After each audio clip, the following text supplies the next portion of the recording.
The Buddha tells about when he was young, and it finally hit him really hard that he wasn't going to be young forever. He was going to grow old, go sick, ultimately die. And here he was looking for happiness in things that would also grow old, get sick, and die.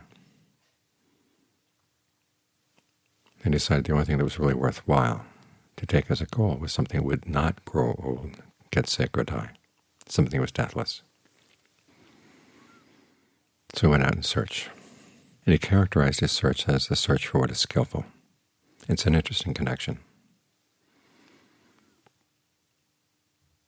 That to find the deathless, you'd have to find something skillful. He's assuming several things. One is that if the deathless is to be found, it's going to be found through human action. It doesn't just come floating by.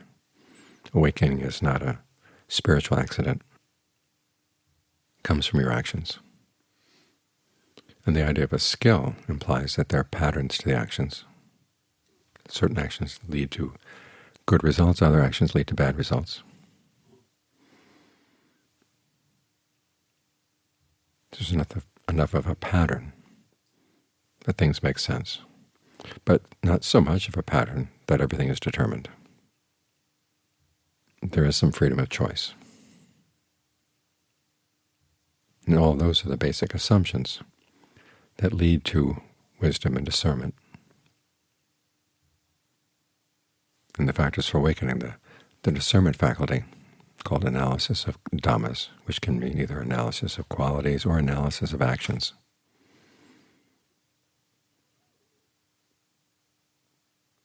Is fostered, the Buddha said, by paying careful attention to what's skillful and what's not skillful, what sides with the dark side of the mind, what sides with the bright side of the mind.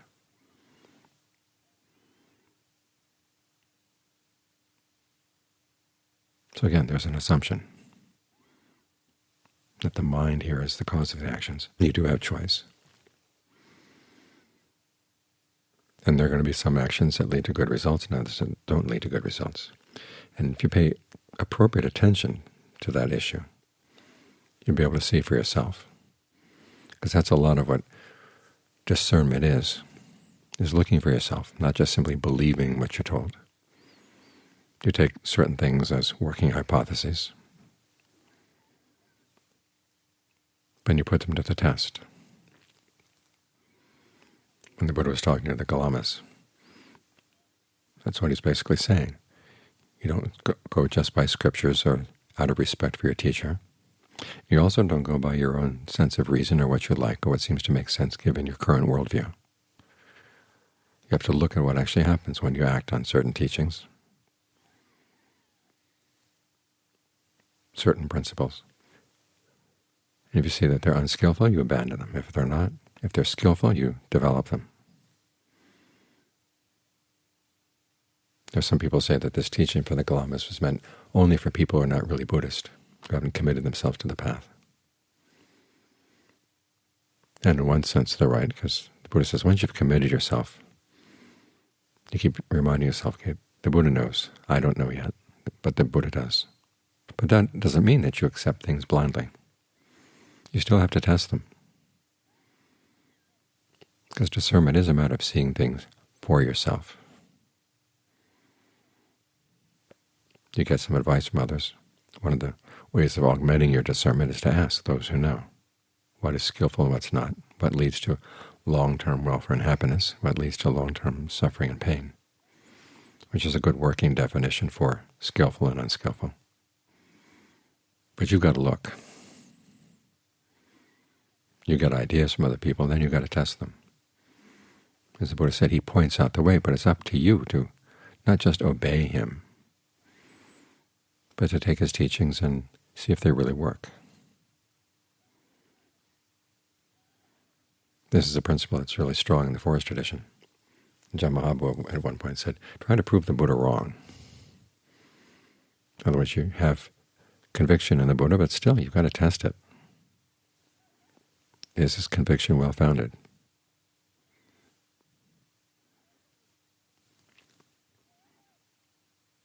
So you pay appropriate attention. In other words, you look at what you do when you try to follow the path, and you gauge the results. And if something is working, you keep that in mind. If it's not working, you keep that in mind as well.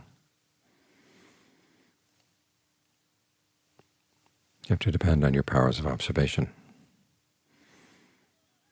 And John Lee, when he talks about this factor of awakening, analysis of Dhammas, he equates it with directed thought and evaluation.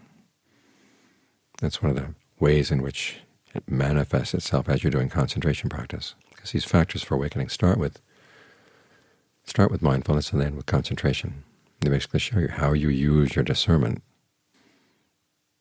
when you start out being mindful to get it into concentration.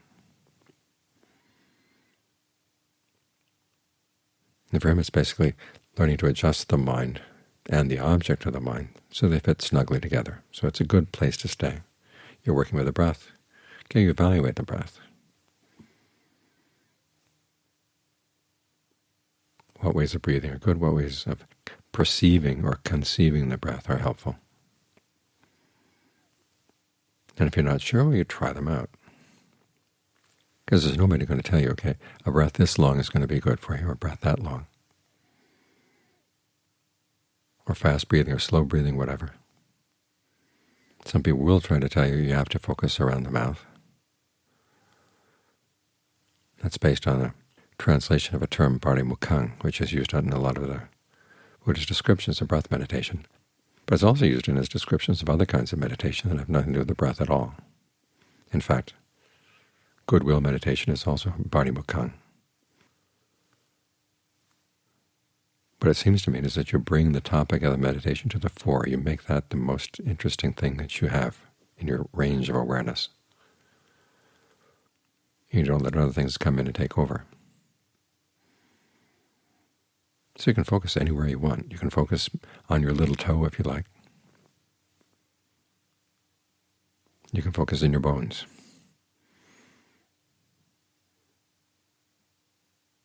And John Lee gives you some ideas for good resting spots of the breath, he calls them, the areas from which the breath energy seems to emanate as you breathe in. But those are just the beginning. And you look at his own Dhamma talks after he wrote Method 2. He has lots of different ways of dealing with the breath.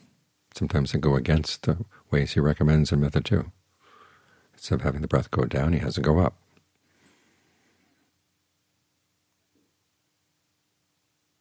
He talks about different levels of breath energy in the body. You can investigate those. There's the in and out breath, and then there's what he calls the refined breath, which are the waves of energy that go through the blood vessels, go through the nerves. And then there's the profound breath, which is still. We've got all these levels of breath going in the body at any one time. It's simply a matter of which one you're going to tune into, and which one is good for your mind right now.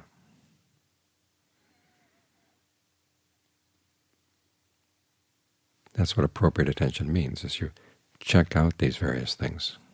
And this is how you develop your own discernment. It's a development of your own sensitivity. I was reading recently someone saying that the word panya in Pali, which I translate as discernment, really doesn't mean just discernment. It means profound understanding of the three characteristics.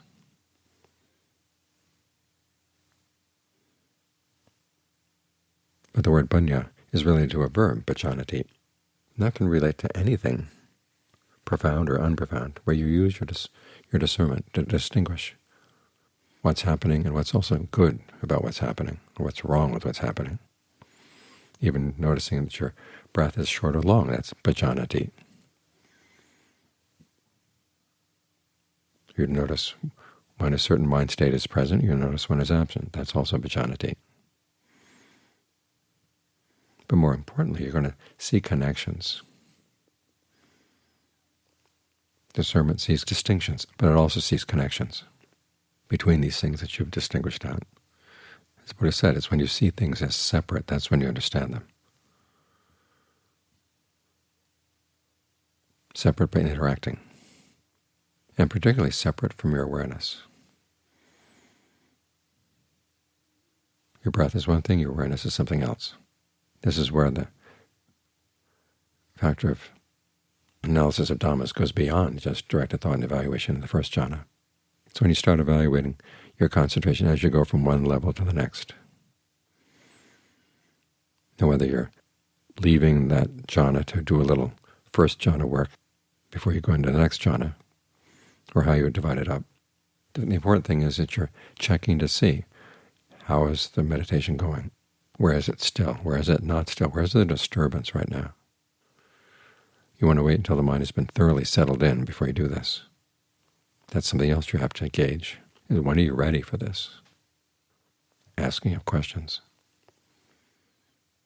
Sometimes it's all you can do just to get the mind to settle down and stay there, which if that's all you can handle right now, that's what you should do. But there will come a point where you can ask, is this as still as the mind can be, or could it be even more still? And what's preventing it from settling down? You can get some ideas from the Buddha's map of the different levels of concentration. But you've got to see these things in action. Again, this is where the real discernment comes in, the real sensitivity. And you see it as you get the mind still, but there's an unevenness to the stillness. There's a level of subtle stress that goes up and down.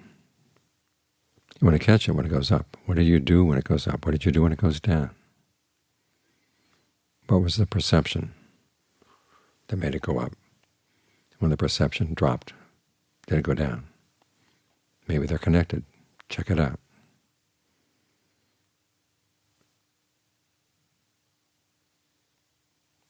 There's lots to gauge: the perception, the point where you're focused, the quality of the breath, the range of your awareness, the place where you're focused. There's a lot to experiment with. And that's how you develop this factor, because it connects with the next one, which is persistence, i.e. right effort. Once you know something is skillful, you try to develop it. If it's unskillful, you try to drop it. You're not learning these things simply to, as I say, decorate your mind.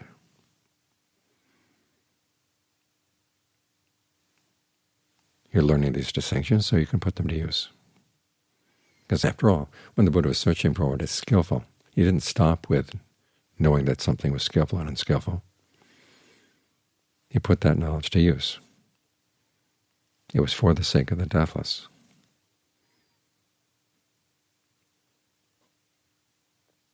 So you keep checking as the mind settles down. We're heading for something that doesn't change. So you want to look at the state of your mind that you develop as you get the mind concentrated and make it as unchanging as you can. And then you see there's subtle levels of change that you might not have noticed otherwise. This is how you explore.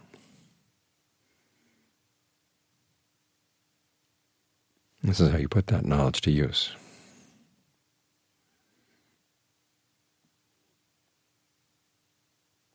This is the path that the Buddha followed in order to find the deathless.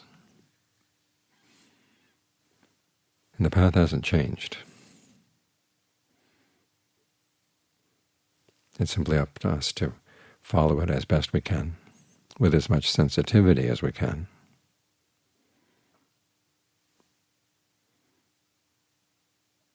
So that we can find the same results that he did.